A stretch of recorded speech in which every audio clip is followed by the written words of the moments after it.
The Magic Stone of Chechi is the story of Chile. This story is a strong reflection of the magnificent nature of the Andes Mountains and the culture and beliefs of the people of the region. Once upon a time, in the vast mountains and deep forests of Chile, there was a small village. The girl who lived in the village, Chechi, was a cheerful and curious girl. Chechi spent every day running around the forest, playing in mountain streams, picking flowers, but there was one thing he loved more than anything. It was to hear a story from the village sage, Grandma Alma. Grandma Alma was known as the smartest person in the village, and she was responsible for passing on ancient legends and myths. Every day, Chechi looked forward to going to see the old lady and listening to pleasant stories.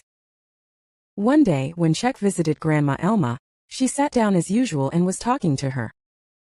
However, that day, Grandma Alma's face was different from usual, and she looked somewhat worried. "Chechi, let's talk about something special today," said Grandma Alma.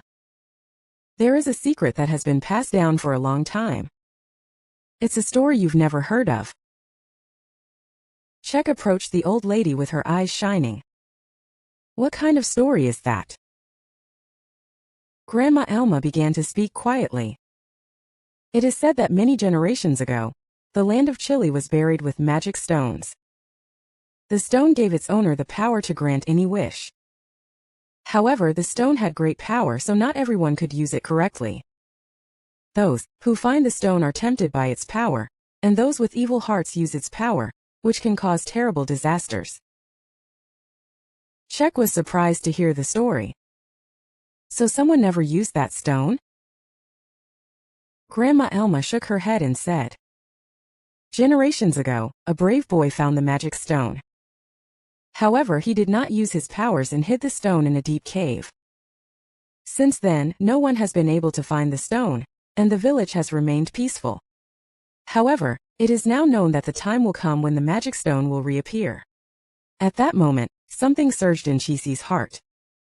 She decided in her heart, "I'll go look for that stone."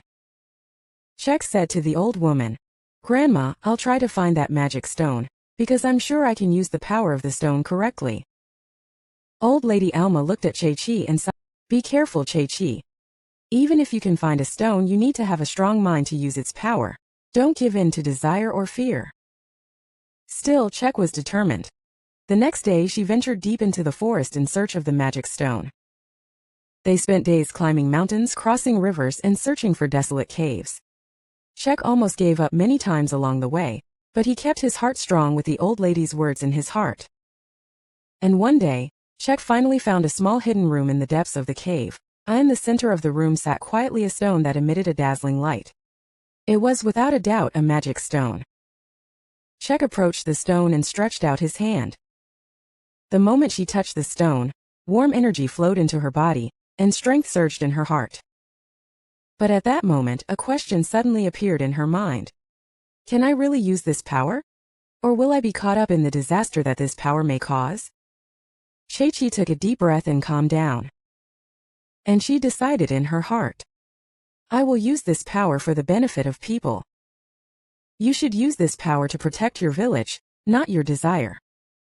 At that moment, the light of the magic stone became even stronger, and its power dwelled firmly in Chechi's hands. She then used the power of the stone to bring peace to the village. They solved various difficulties so that they could avoid disasters and live together with the villagers. Chechi then hid the magic stone again in the cave and told the villagers about it. The stone was to be cherished so that it would not fall into the wrong hands again, and Chechi's courage and wisdom were to be passed down to the village forever. End.